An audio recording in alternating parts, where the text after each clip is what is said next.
আবু আর রিয়ার পরিচয় হয়েছিল একদম সাধারণভাবে। একই রাস্তায় প্রতিদিন দেখা হতো, কিন্তু কেউ কারো সাথে কথা বলতো না। শুধু চোখে চোখ পড়লে দুজনেই একটু হেসে নিত।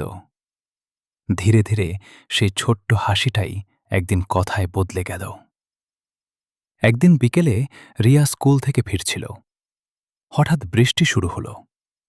আবু নিজের ছাতা এগিয়ে দিয়ে বলল, চলো একসাথে যাই।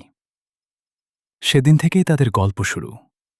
প্রতিদিন সকালে আবু রিয়াকে মেসেজ দিত, ঘুম থেকে উঠেছ?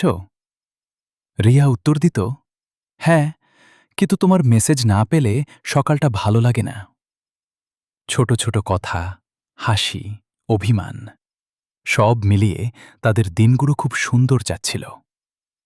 রিয়া যখন মন খারাপ করত, আবু বলত, তুমি কাঁদলে আমার পৃথিবীটাই চুপ হয়ে যায়। একদিন রিয়া বলল, যদি কোনোদিন আমি দূরে চলে যাই?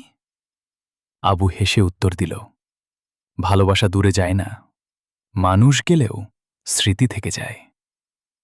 সময় যেতে লাগল, কিন্তু ভালোবাসা আরো গভীর হল। একদিন সন্ধ্যায় নদীর পাশে দাঁড়িয়ে আবু বলল, রিয়া, আমি তোমাকে শুধু আজকের জন্য না, ভবিষ্যতের প্রতিটা দিনের জন্য চাই। রিয়ার চোখ ভিজে গেল। সে শুধু বলল, আমিও তোমাকে ছাড়া নিজেকে ভাবতে পারি না। সেদিন আকাশে হালকা বাতাস ছিল, আর তাদের মনে ছিল অদ্ভুত শান্তি। কারণ তারা বুঝে গিয়েছিল, সত্যিকারের ভালোবাসা মানে শুধু কাছে থাকা নয়, একজন আরেকজনকে মন থেকে অনুভব করা।